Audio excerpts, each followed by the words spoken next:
যেসব পাপের কারণে সরাসরি জাহান্নাম ঘোষণা হয়েছে তার একটা পাপ হলো ছবি মূর্তি।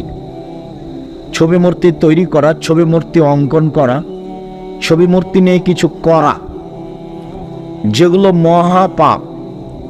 এদেশে একটা বই পাওয়া যায়, বইয়ের নাম কে বড় ক্ষতিগ্রস্ত।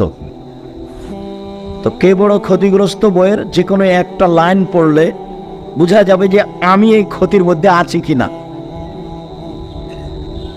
হয়তোবা আমরা সবাই বই মূল্যায়ন করতে পারিনি, করা উচিত। আমি চিরদিনই বলেছি, আজও বলছি, জাতিকে আমি মুখে কলমে মিডিয়ায় ফাঁকি দিইনি। আমি নিজে কিছু আমল করে বিচারের মাঠে সফল হব, এটা আমার মনে বলে না। পরিস্থিতিতে রাস্তাঘাটে চলতে ফিরতে ইবাদত হিসেবে যা প্রয়োজন ছিল তার তেমন কিছু করতে পারলাম না। সময় এমনিতেই শেষ হয়ে গেল বলে আমার মনে হচ্ছে। সাথে সাথে দেশের যারা বিত্তশালী তারা প্রায় সবাই মাঝহাবি, প্রায় শতকরা 95 জন মানুষ মাঝহাবি। খুব চূড়ান্ত সঠিক কথা বলার পরেও সব মানুষের কাছে যেতে পারলাম না। দেশের সব মসজিদে কথা বলার মতো পরিবেশ হলো না। আবার আহলে হাদিস হলেও ভাগের অভাব থাকলো না, দলের অভাব থাকলো না, যার কারণেও নিজের ঘরেও ঠিক মতো যেতে পারলাম না। এক একজনে এক এক রকম বুঝলো, যদিও আমি কোনোদিন কাউকে কিছু বুঝিনি। আমি যেহেতু দল সংগঠন করি না, কাজেই কাউকে বেশি ভালোবাসবো কম ভালোবাসবো এটা আমার ভিতরে জাগেনি। দল সংগঠন করি না, করবও না ইনশাআল্লাহ। মানুষের উপরে বিদ্বেষী হওয়ার জন্য এই কাজ করতে রাজি নই। যার কারণে ইচ্ছা থাকলে সবার কাছে যেতে পারলাম না। তাহলে সব মিলে একটা ভালো ফিল্ডে আছি তা আমার মনে বলে না। তবুও জাতিকে আমি ধর্মের নামে কোনোদিন ফাঁকি দিইনি। তো আমার মনে হচ্ছে যে আমার কথা শুনে যারা আমল করছে ওখান থেকে যদি আমি কিছু পাই, এই দিয়ে যদি আমি বিচারের মাঠে সফল হতে পারি তাহলে আলহামদুলিল্লাহ। তবে এটা আমার দৃঢ়তা কাজ করে যে আমি এর কিছু ফল পাবো ইনশাআল্লাহ। আমি বলতে কোনোদিন স্বার্থ সাথে রাখিনি, কোনো প্রকার স্বার্থ নিয়ে কথা বলিনি। স্বার্থ যদি আমি নিজের কাছে রেখে থাকি সেটা জামিয়া সালাফি। আমি আপনার সাথে সাক্ষাৎ করি জামিয়া সালাফি নিয়ে, আমি প্রোগ্রামে আসি জামিয়া সালাফি নিয়ে, আমি জুমার খুতবা দিতে যাই জামিয়া সালাফি নিয়ে। যদি আমার ভিতরে কোনো কিছু স্বার্থ থেকে থাকে তাহলে এটাই। এ দিয়ে আমি কোনোদিন কোনো সুবিধা ভোগ করিনি। জামিয়া সালাফি অ্যাকশন দেখ খেলে আমি তার টাকা দিয়ে দিয়েছি, আমি এর কোনো সুবিধা ভোগ করতে চাইনি। যেসব পাপের কারণে সরাসরি মানুষ জাহান্নামে যাবে তার একটি বড় পাপ হলো ছবি মূর্তি তৈরি করা, অঙ্কন করা, ছবি মূর্তি ভালোবাসা। মহান আল্লাহ বলেন, ইন্নাল্লাযীনা ইউযুনাল্লাহ ওয়া রাসূলাহু, যারা ছবি মূর্তি তৈরি করে আল্লাহ রাসূলকে কষ্ট দেয়। আল্লাহকে কষ্ট দেয় কিভাবে? ছবি মূর্তি হচ্ছে শিরকের উৎস। সরস্বতী, ভগবতী, কালী, দুর্গা এরা পৃথিবীর কোন বড় মানুষ যাদের নামে পরবর্তীতে মূর্তি তৈরি করা হয়েছে। কোরআন মাজিদে এসেছে লাত, মানাত, উজ্জা, ইয়াউক, ইয়াগুস, নাসর, এগুলো পৃথিবীর কোন বড় মানুষ যাদের নামে পরবর্তীতে মূর্তি তৈরি করা হয়েছে। তো মূর্তির মাধ্যমে মানুষ শিরক করে, যার কারণে যারা আল্লাহকে কষ্ট দেয়। শিরক করলে আল্লাহকে অপমান করা হয়, শিরক করলে আল্লাহকে খাটো করা হয়, শিরক করলে আল্লাহকে হেয় তুচ্ছ করা হয়। আর বিদআত করলে রাসূলকে অপমান করা হয়, বিদআত করলে আল্লাহ রাসূলকে হেয় তুচ্ছ করা হয়, বিদআত করলে আল্লাহ রাসূলকে অপমান করা হয়। দুটাই পাপ মানুষের ধারণায় নেকির কাজ, দুটাই পাপ মানুষের ধারণায় নেকির কাজ। শিরক করে মানুষ নেকি মনে করে, বিদআত করে মানুষ নেকি মনে করে। তো যেটা মানুষ নেকি মনে করে সেটার জন্য কি মানুষ তওবা করবে? পাপ মনে করলে নাই তওবা করতে, তো ভালো মনে করে এই তো করছে। যারা বলছে যে আল্লাহ বলছেন কোরআন মাজিদে লেখা আছে মিলাদ করতে হবে, মিলাদ রাসূলের জন্মদিবস পালন করতে হবে, কোরআনের আয়াত দিয়ে বলছে, তারা যে বেদাত করছে এর জন্য কি তারা তওবা করবে? একবারে প্রস্তুতি নিয়ে ভালোভাবে গাড়ি ট্রাক বাস নিয়ে মাথায় টুপি দিয়ে সুন্দর করে লাল পালন করছে।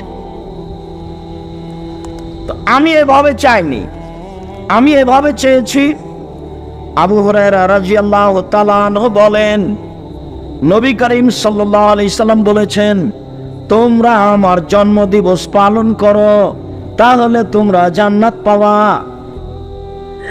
এরকম যখন হাদিস হবে তখন আমিও বলবো, জনগণকেও করতে বলবো। আর এরকম যতদিন পর্যন্ত না হবে ততদিন পর্যন্ত এর সাথে কোনো আপোষ নেই। সারা পৃথিবীর মানুষ যদি এতে নেমে যায় তাতে আমার আসে কিছু যায় না।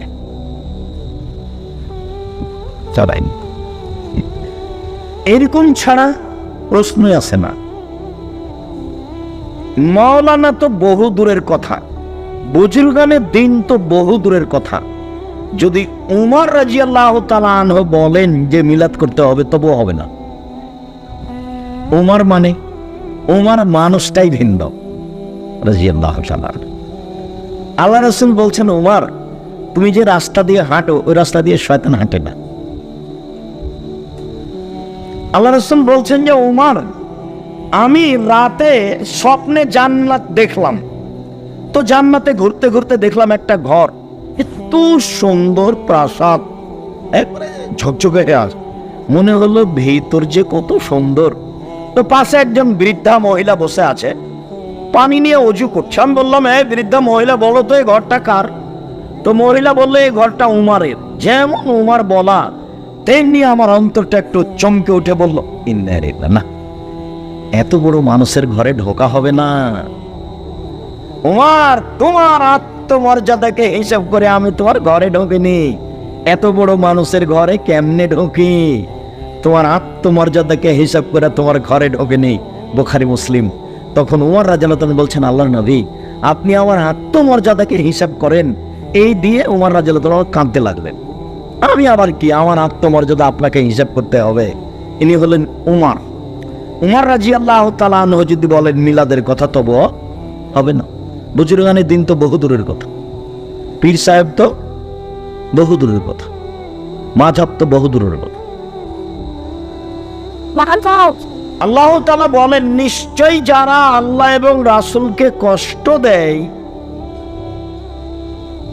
লানাহুমুল্লাহ, আল্লাহ তাদের উপরে অভিশাপ করেছেন। আল্লাহ ওয়া আ'আদ্দা লাহুম আযাবাম মুহিনা, আর আল্লাহ তাদের জন্য অপমানজনক শাস্তির ব্যবস্থা করেছে। একটু এই ছেলে, কথা বলছো নাকি? আরো দূরে দূরে দাঁড়িয়ে থাকো, একজন আর একজনের সাথে কথা বলবো না। আর তোমরা কি এ দেখাশোনার মধ্যেকার নাকি? সামনে বসে মোবাইল ধরো, পরে আর ছবি ধরতে পাবা না এখনই। আর তোমরা কি জায়গা নেই? পিছনে দেখো, জায়গা না থাকলে দাঁড়িয়ে থাকো, জায়গা থাকলে দাঁড়িয়ে থাকা হবে না। আল্লাহ রাসূল সাহাবীগণকে বসতে বলতেন কথা বলার সময়। সাহাবীগণকে কি বলতেন? বসতে বলতেন কথা বলার সময়। বসলে একটা শোনার মতো পরিবেশ থাকে। তো কোরআন মাজিদে কোন কোন জায়গাতে আছে কষ্টদায়ক শাস্তি, কোন কোন জায়গাতে আছে অপমানজনক শাস্তি, কোন কোন জায়গাতে আছে বড় শাস্তি। তো একজন অন্যায় করেছে তো 10 জুতা লাগানো হলো, এটা একটা শাস্তি। একজন অন্যায় করেছে তো মাটিতে থুতু ফেলে চেটে নিতে বলা হলো, এটাও একটা শাস্তি। তো এটা হলো অপমান, আর ওটা হলো কষ্ট। ওটা হলো কষ্টদায়ক শাস্তি, হলো অপমানজনক শাস্তি।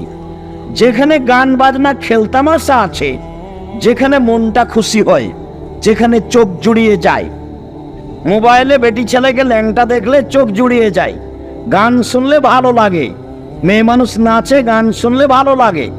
তো আল্লাহর নবী বলেছেন যে আমার উম্মতের উপরে ধ্বংস নেমে আসবে 3টে পাপের কারণে।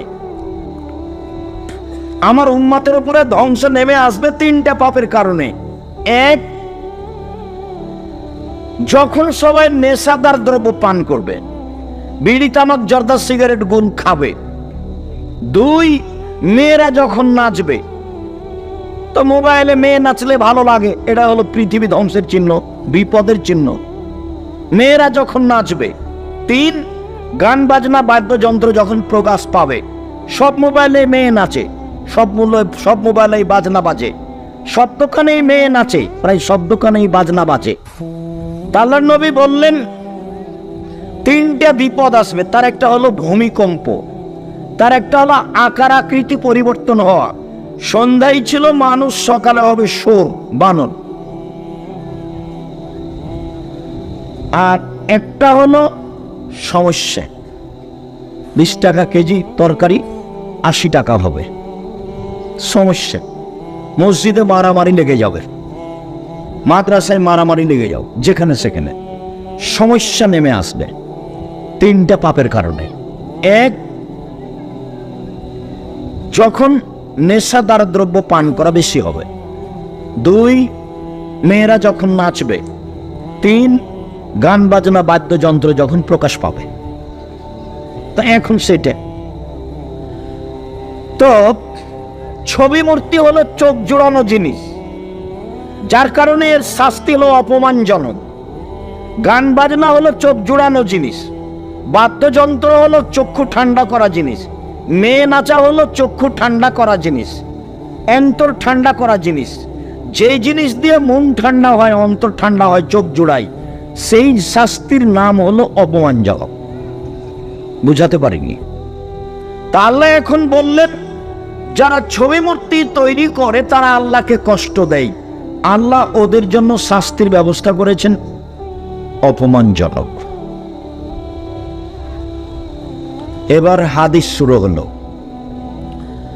আবু তালহা রাদিয়াল্লাহু তাআলা আনহু বলেন, রাসূল সাল্লাল্লাহু আলাইহি সাল্লাম বলেছেন, লা তাদখুলুল মালায়েকাতু বাইতান ফিহি কালবুন ওয়ালা তাসাবির। যেই ঘরে কুকুর থাকে আর যে ঘরে ছবি মূর্তি থাকে সে ঘরে ফেরেশতা প্রবেশ করে না। হাদিস বুখারী মুসলিম। কুকুর আর ছবি মূর্তি, মার হোক আর বাপের হোক আর নেতা নেত্রীর যারই হোক না কেন, হাঁটবেন এই জন্য এসেছেন? আপনি ভালোবাসছেন, আপনার ভালোবাসার পরিচয় দিতে হবে। বেঢাঙ্গার মতো যেটা আমি ঘৃণা করি সেটা আমাকে দেখায়েন না। আপনি কোন শরমে কোন লজ্জায় দোকানে বসে আছেন? আপনি নিজেকে মানুষ মনে করেন না, গরু ছাগল মনে করেন, পশু প্রাণী কুকুর শ্রীগাল মনে করেন? আল্লাহ বলছেন বুঝেও বুঝে না ওরা অন্তর আছে, বুঝে না, দেখেও দেখে না ওরা চক্ষু আছে, দেখে না, শোনেও শোনে না ওরা কান আছে, শোনে না। উলাইকা কাল আনাম, তারা পশু প্রাণীর মতো, তারা গরু ছাগলের মতো, তারা কুকুর শ্রীগালের মতো, বালু মাজাল বরং তার চেয়ে খারাপ। কেন এসেছেন? দোকানপাটেই যদি ঘন্টার ঘন্টা বসে থাকবেন, গল্প জমাবেন, রাস্তাতেই যদি এর ওর সাথে কথা বলবেন, তা আসলেন কেন? অন্তত আমি আব্দুর রাজ্জাক বিন ইউসুফ দেখে না হয় শুনে জানেন যে আপনার এই আচরণকে আমি ঘৃণা করি। আপনি আমার কাছে একটা ঘৃণিত মানুষ, ভালো হওয়ার কোনো পথ নেই। ওই পথ থেকে ফিরে এসে তওবা করে আসতে হবে যে দিন ধর্ম কোনোদিন আলোচনা হলে যাব, ভদ্রতা বজায় রেখে শুনবো, মানার চেষ্টা করব। তাহলে আপনাকে মনে করতে হবে নিজেকে যে আমি এখন মানুষ। আপনি তো মানুষ, তো গরু ছাগলের মতো কেন? কেন আপনি দোকানে বসে আছেন? কেন ওখানে আড্ডা পিটছেন? আপনাকে আমি প্রায় বক্তব্যে 4টে জিনিস অনুরোধ করেছি। 1, 5 ওয়াক্ত সালাত, মানুষের জীবনের সবচেয়ে জরুরি কাজ। 2, হালাল রুজি, মানুষের জীবনের দ্বিতীয় জরুরি কাজ। 3, কোরআন তেলাওয়াত, অন্তত সূরা ইখলাস। 4, 2 জন বসে আড্ডা পিটবেন না কোথাও। 2 জন যেখানে বসে আছে সেখানে বসবেন না, এটা আমার অনুরোধ। সারা রাত তাহাজ্জুদ পড়লেন, 5 ওয়াক্ত সালাত আদায় করলেন, দোকানে বসে কার বদনাম করলেন, সব চলে গেল, ধুয়ে চলে গেল। মানুষের বদনাম করা আর বেটিকে জমি না দেওয়া দুটাই সমান। এটা তো রংপুর, তার মানে মেয়েকে জমি দেবে না। রায়পুর, লালমনিরহাট, নীলফামারী, কুড়িগ্রাম, পঞ্চগড়, ঠাকুরগাঁ, গাইবান্ধা, এই বৃহত্তর রংপুর, বৃহত্তর দিনাজপুরের প্রায় জেলার প্রায় মানুষের স্বভাবটা খারাপ স্বভাব, নোংরা স্বভাব। এরা সবাই গরু ছাগল পশু প্রাণী কুকুর শ্রী গেল। এই চলে, তোমার বাপ তোমার জাতিকে চ্যালেঞ্জ করেছি, তোমার বাপ তোমার ফুফুকে জমি দেয়নি, তোমার বাপকে আমি কুকুর শ্রীগাল প্রমাণ না করতে পারলে আজকে সালাম দিয়ে উঠে চলে যাব, আর আমি বক্তব্য দেবো না। রংপুরের মাটিতে। তোমার বাপকে আগে কুকুর শ্রীগাল প্রমাণ করবো, তারপরে কোনো কথা।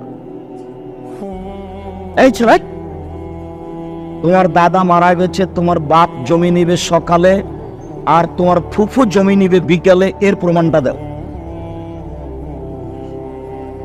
তোমাকে বলে গেছি, তোমার বাপকে বলিও ভাগ্য নিয়ে এসেছি, ভাগ্য ছেড়ে আসিনি। প্রয়োজনে ভিক্ষা করে খাবো, ফুফুর জমি খাবো না। তোমাকে আমি এই কথা শতবার বলেছি। এরপরেও তোমার বাপ এখনো তোমার ফুফুকে জমি দেয়নি। তোমার ফুফু জমি চাইলেই তোমার বাপ বলে তাহলে এ বাড়িতে আর আসিস না। এটা তোমার বাপের চরিত্র, তোমারও চরিত্র তাই হবে। এটা মাটিরও দোষ হতে পারে, পরিবর্তন হোক।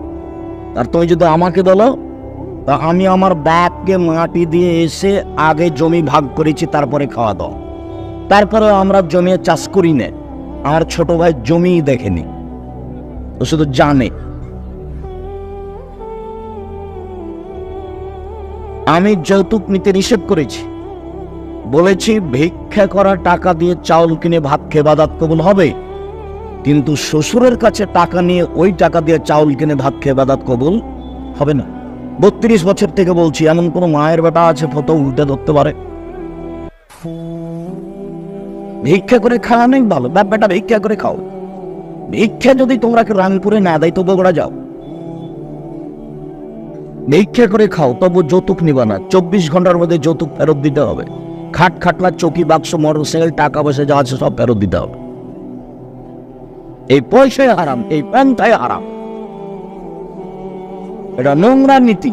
কাজ করে খাও, ভিক্ষা করে খাওয়া কেন? মানুষের বাড়িতে কাজ করে খায়, আল্লাহ ভালোবাসবেন। মানুষের জীবনে সবচেয়ে জরুরি কাজ 5 ওয়াক্ত সালাত। মানুষের জীবনে সবচেয়ে দ্বিতীয় জরুরি কাজ হালাল রুজি। কাজ করে খাবো, রিক্সা চালিয়ে খাবো, চকলেট বিক্রি করে খাবো, কলা বিক্রি করে খাবো।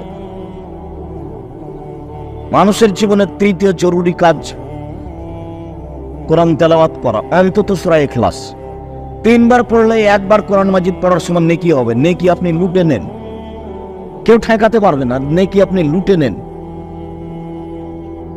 3 বার পড়েন, 1 বার কোরআন মাজিদ পড়লে জানে কি হয় তাই হবে। 1 বার কোরআন মাজিদ পড়া কি চারটিখানি সাধারণ ব্যাপার? 30 প্যারা কোরআন মাজিদের নাম 1 বার পড়া। 1999 জন লোক মাসে 1 বার কোরআন মাজিদ পড়তে পারে না, মাসে 1 বার। অথচ সাহাবীগণের নীতি ছিল 7 দিনে পড়া, 3 দিনে পড়া, 15 দিনে পড়া, 1 মাসে পড়া। আর আপনি শুধু রমাজান মাসে পড়েন, ছেঁচড়া বেচড়া করে 15 দিন করে পড়েন। মানুষের জীবনের তৃতীয় জরুরি কাজ 2 জন যেখানে বসে গল্প করছে সেখানে না যাওয়া। আপনাকে আমি কতবার বলেছি যে দোকানে জিনিস কিনবেন, দাঁড়িয়ে থাকেন, ওখানে বসবেন না। কিনা শেষ হয়ে গেছে চলে যাবেন। এখানে যে গল্প করছে গল্পের সাথে সাপ দিয়েন না। পৃথিবী ধ্বংসের লক্ষণ। রাসূল সাল্লাল্লাহু আলাইহি ওয়াসাল্লাম বলেছেন, আমার উম্মতের উপরে 3টা বিপদ নেমে আসবে 3টা পাপের কারণে। আমার উম্মতের উপরে 3টা বিপদ নেমে আসবে 3টা পাপের কারণে। বিপদ, ভূমিকম্প হবে, আল খাসফ। 2 অল মাসখ, আকার আকৃতি পরিবর্তন হবে। সন্ধ্যায় থাকবে মানুষ, সকালে হবে শুকুর, সকালে হবে বানর, সর হয়ে যাবে, বানর হয়ে যাবে। হাদিস বুখারী মুসলিম।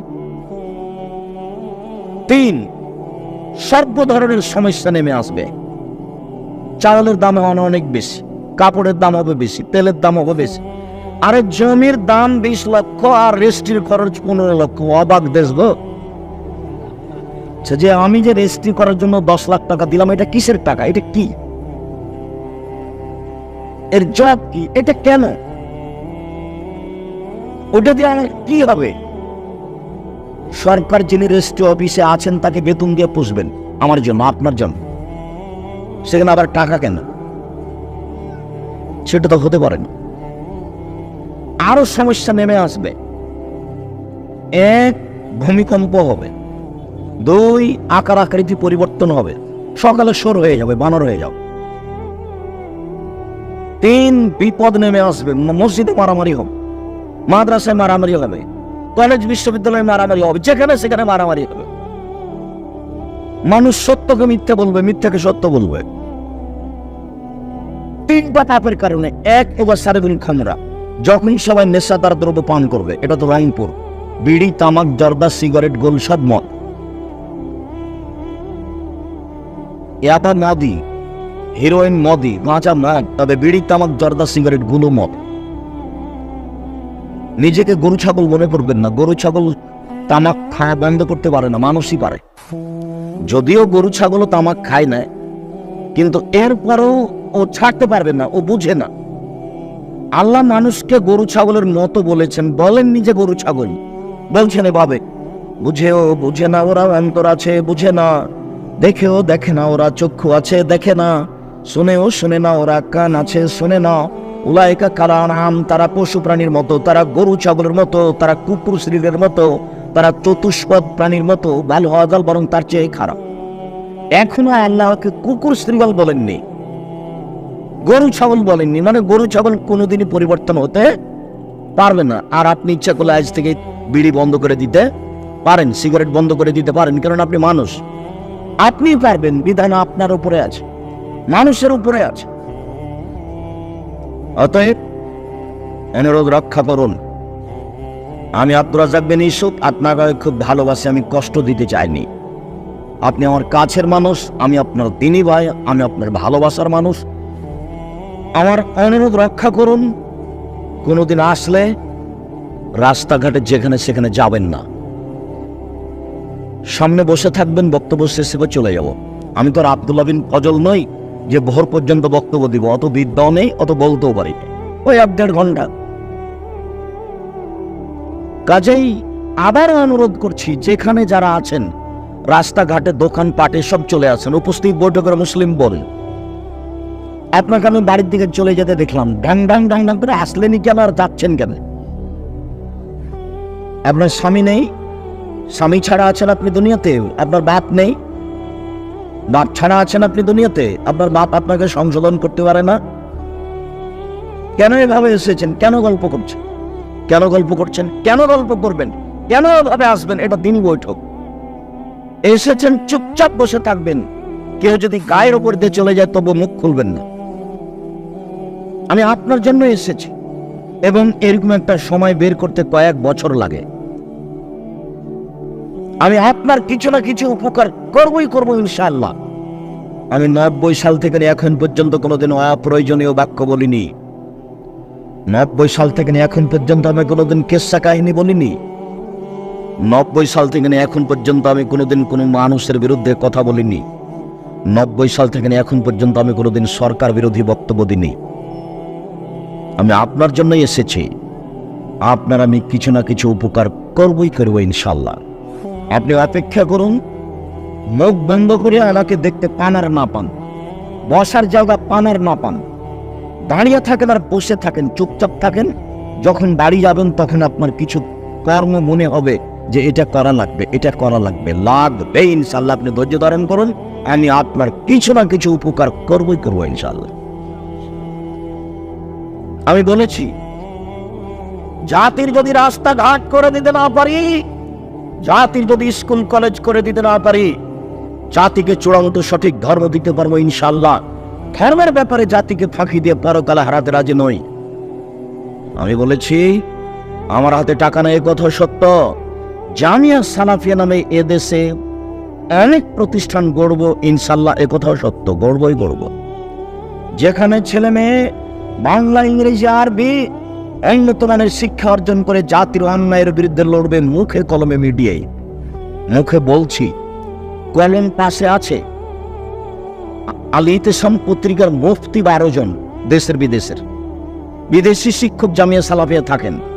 এক একজনের পিছনে খরচ আছে 70 থেকে 80 হাজার টাকা, এক একজনের পিছনে। 12 জন দেশ বিদেশের মুফতি আছে। 50টা প্রশ্নের উত্তর দেওয়া হয়, যে ফতোয়া আমি নিজে চালাই। যার জন্য আমি বলেছি, জামিয়া সালাফের মুখপাত্র পত্রিকা আপনার সবচেয়ে কাছের বন্ধু হবে মাসিক আল ইতিসাম পত্রিকা। আমি বড় মোবাইলকে বন্ধ করতে বলিনি। বড় মোবাইলের অফার নাম জাদু। বড় মোবাইলের অপর নাম জেনা। ল্যাংটা মেয়েতে বের হয়ে আসে। রাসূল সাল্লাল্লাহু আলাইহি সাল্লাম বলছেন, আইনানে তাজনিয়ানে জেনা হমান নাজরো, দুই চোখের জেনা হচ্ছে চোখ দিয়ে দেখা। অল আইনানে জেনা হমান ইস্তেমাও, দুই কানের জেনা হচ্ছে কান দিয়ে শোনা। অল ইয়াদ জেনা হাল বাদশ, হাতের জেনা হচ্ছে হাত দিয়ে ধরা। আর জেনার রিজলাল মাসি, পায়ের জেনা হচ্ছে পা দিয়ে চলা। জেলাল কলব তাতামানাতাশতাহি, অন্তরের জেনা হচ্ছে পরিকল্পনা করা।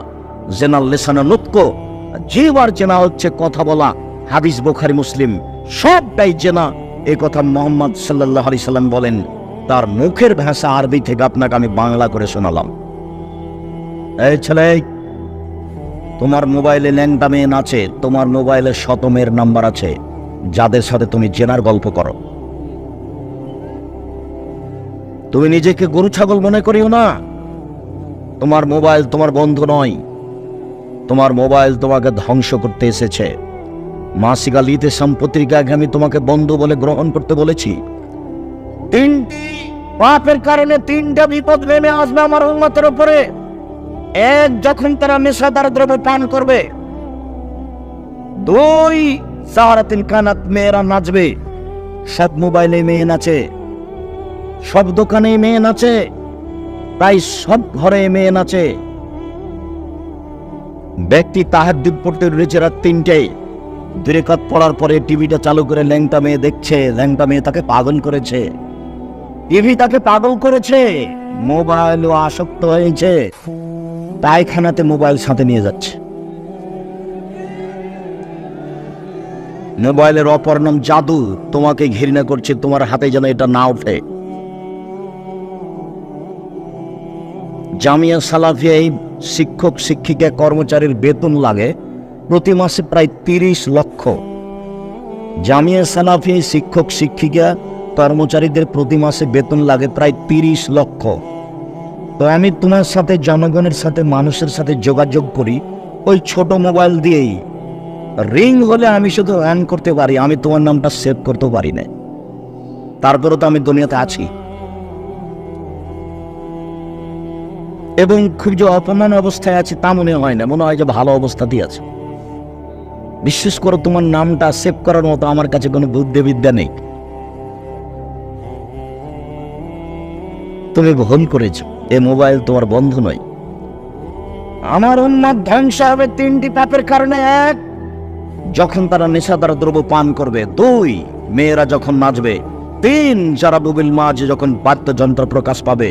সব মোবাইলে বাজনা বাজে, প্রায় সব দোকানেই বাজনা বাজে, প্রায় সব ঘরে বাজনা বাজে।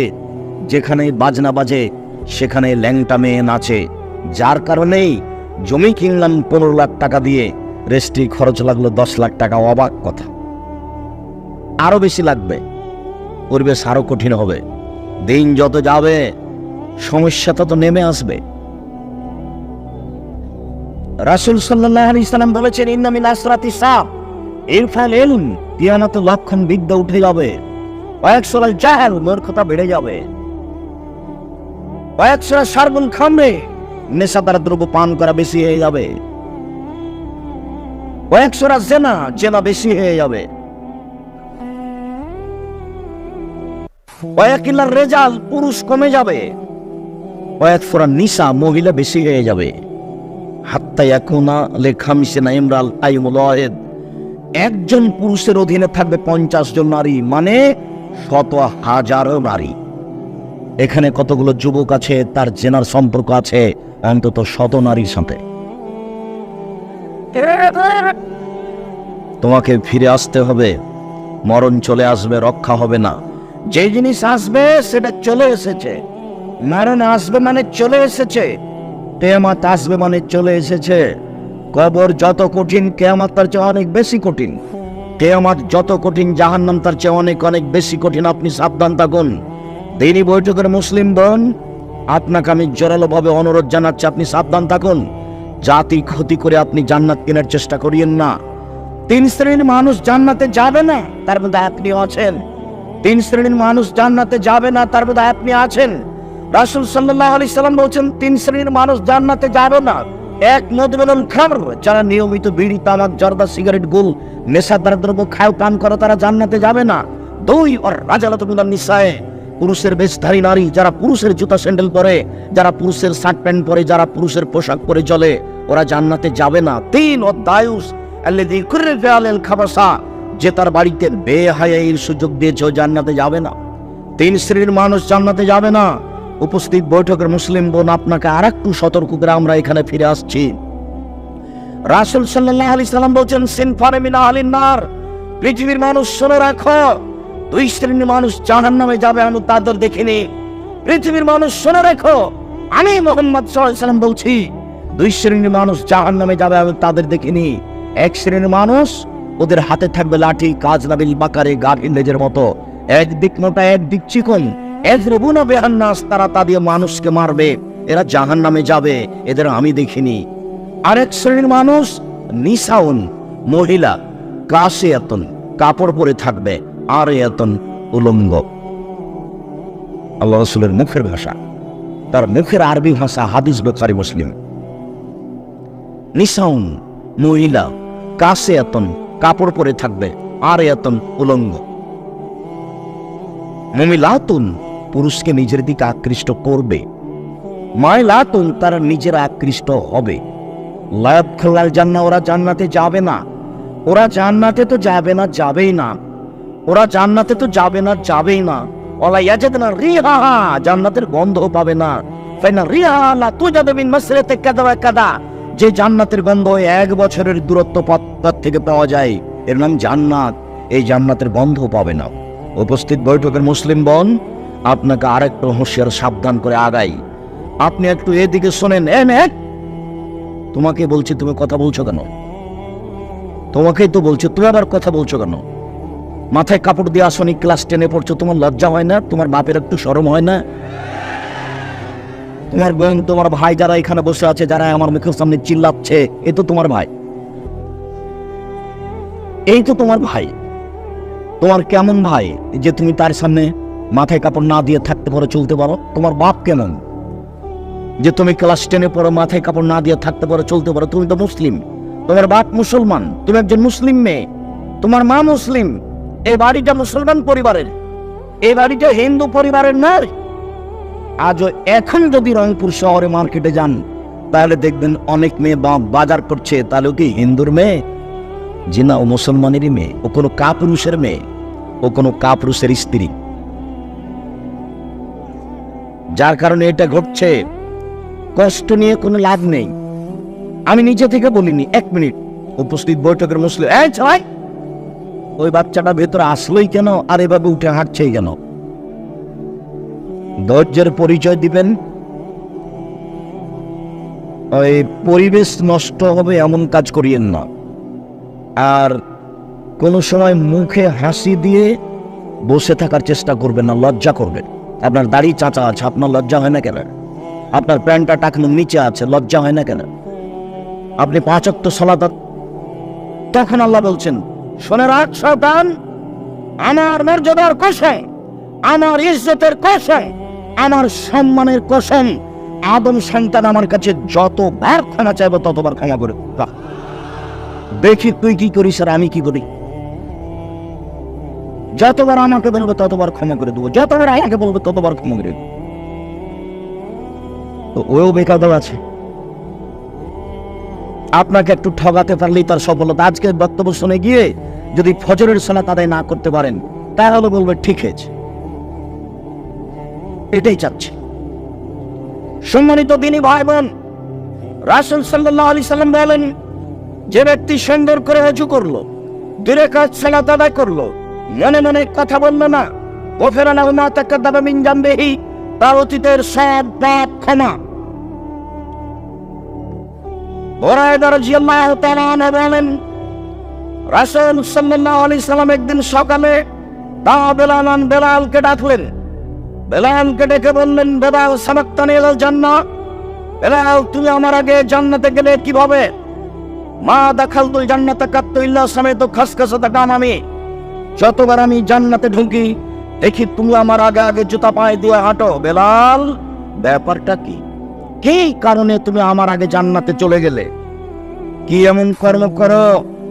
তখন বেলাল বলছেন, আল্লাহর নবী, আমি এমন কোন আশাব্যক্ত কর্ম করি না, তবে যখন আমি আজান দিয়েছি তখন আমি 2 রাকাত সালাত আদায় করেছি। যখনই আমার অজু ভেঙে গেছে তখনই আমি অজু করেছি, অজু করে 2 রাকাত সালাত আদায় করেছি। আল্লাহ নবী বলছেন, বেহেমা বেলাল, এই কারণেই তো তুমি আমার আগে জান্নাতে জুতা পায়ে দিয়ে হাঁটো। বুঝে গেছি বেলাল, তুমি যে আমার আগে কেন হাঁটো সেটা আমি বুঝে গেছি। তুমি এই কারণেই তো আমার আগে আগে জান্নাতে জুতা পায়ে দিয়ে হাঁটো। তার মানে অজু করলেই তুমি 2 রাকাত সালাত আদায় করো। আবার জান্নাতে জুতা পায়ে দিয়ে থাকবে মানুষ, তারও প্রমাণ বুখারী মুসলিম। মসজিদে জুতা পায়ে দিয়ে সালাত আদায় করা যায়। যিনি আপনার উপরে খেপে যাবেন উনি তো আর জানেন না। মসজিদে জুতাতে ময়লা থাকলে হবে না, জুতা পরিষ্কার হতে হবে। আপাতত অজু করে 2 রাকাত সালাতের কথা শেষ করলাম। এমন ভাবে চুপচাপ বসে থাকবেন পাখি যেন মনে করে আপনি পাথর। আমার দিনী ভাই বোন যারা আপনারা জায়গা পাননি, দাঁড়িয়ে আছেন, আপনাকে আমি এখন বসতে বলে কষ্ট দিতে চাইনি, তবে আপনি পরিবেশ নষ্ট করবেন না, আমার বিনীত অনুরোধ। আপনি এক পায়ে এক খেয়ালে দাঁড়িয়ে থাকেন, আমি আপনার জন্য এসেছি। আপনার আমি কিছু না কিছু উপকার করবই করবো ইনশাল্লাহ। মসজিদে ঢুকে 2 রাকাত সালাত।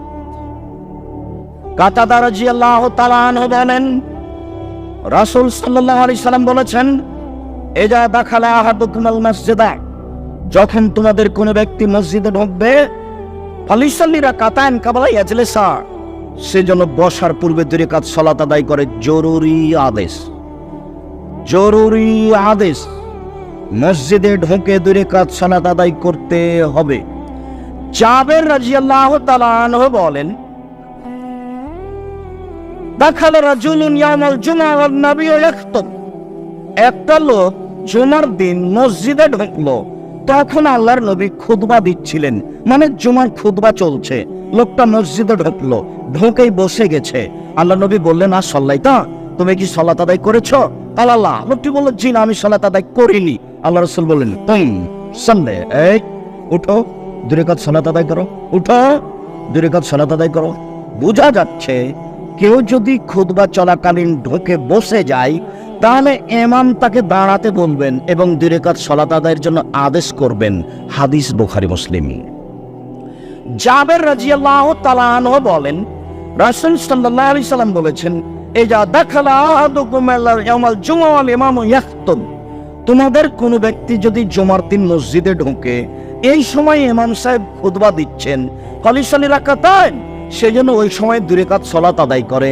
ওয়ালিয়াতাজাওয়াজ ফিহিমা, হালকা করে করে, ছোট্ট কেরাত করবে, তবে রুকু সিজদা ঠিক ঠিক করবে, নইলে সালাত কবুল হবে না। রুকু সিজদা ঠিক ঠিক করে ছোট ছোট সূরা পড়ে 2 রাকাত সালাত আদায় করবে। হাদিস মুসলিম। 3টে হাদিস অনুবাদ করে বলতে চাচ্ছি যে মসজিদ হচ্ছে আল্লাহর ঘর। মসজিদে বসতে চাইলে অনুমতি নিতে হবে। তো অনুমতি তার এইভাবে নিতে পারবে না, আসসালামু আলাইকুম, আমি আপনার ঘরে বসতে চাচ্ছি, অনুমতি হবে কি? এইভাবে তো আর বলতে পারবে না। তাহলে বলার পদ্ধতি কি? যে বসতে দেন, 10 সালাত। যার কারণে দুপুর হোক, সূর্য উঠুক, ডুবুক, মাথার উপরে থাক, যেটাই থাক, মসজিদে ঢুকে বসতে চাইলে আপনাকে 2 রাকাত সালাত আদায় করতে হবে। চাঁপাই নবাবগঞ্জের ভাষায় আপনাকে তো 2 রাকাত পড়তে হবে, আপনার ভাগ্য পড়তে হবে। যদিও ভারত, বাংলাদেশ, পাকিস্তানের শতকরা 95 জন মানুষ মসজিদে ঢুকে আগে বসে, এটা সরাসরি বিপরীত। আমার কথার উপরে মনটা কষ্ট নিয়ে কোনো লাভ নেই। আমি আপনাকে বলেছি 90 সাল থেকে নিয়ে এখন পর্যন্ত আমি কোনোদিন অপ্রয়োজনীয় বাক্য বলিনি। এখন পর্যন্ত, এই মুহূর্ত পর্যন্ত, দীর্ঘ 32 বছর, 90 সাল থেকে এখন পর্যন্ত আমি কোনোদিন কেসা কাহিনী বলিনি। 90 সাল থেকে এখন পর্যন্ত আমি কোনোদিন কোনো মাযহাবের বিরুদ্ধে কথা বলিনি। 90 সাল থেকে এখন পর্যন্ত আমি কোনোদিন সরকার বিরোধী কথা বলিনি। আমার প্রয়োজন নেই। মানুষ না বুঝেই অনেক কিছু বলতে চাচ্ছে, করতে চাচ্ছে। সম্মানিত দিনী ভাই বোন, আপনার সাথে আমি দ্বিতীয় স্তরে কথা শেষ করলাম। মসজিদে ঢুকে 2 রাকাত সালাত আদায় করতে হবে, এ কথাই চূড়ান্ত। আজান এবং ইকামতের মাঝে 2 রাকাত সালাত আদায় করতে হবে। আজানের পরপরই 2 রাকাত সালাত। আব্দুল্লাহ ইবনে মুগাফফাল রাদিয়াল্লাহু তাআলা আনহু বলেন, রাসূল সাল্লাল্লাহু আলাইহি সাল্লাম বলেছেন, বাইনা কুল্লি আযানাইনি সালাতুন, বাইনা কুল্লি আযানাইনি সালাতুন, বাইনা কুল্লি আযানাইনি সালাতুন। আজান ইকামতের মাঝে 2 রাকাত সালাত রয়েছে। আজান ইকামতের মাঝে 2 রাকাত সালাত রয়েছে।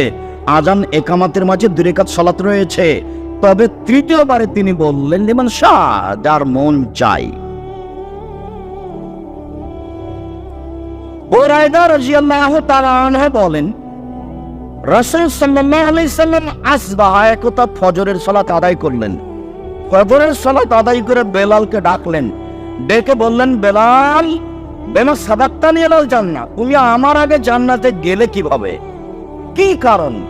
মা দাখালতুল জান্নাতা কাত্তাইলে সমেত খাসখাসা তাকা আমামি, যতবার আমি জান্নাতে ঢুকি দেখি তুমি আমার আগে আগে জুতা পায়ে দিয়ে হাঁটো, বলো তো বেলাল কি কারণ?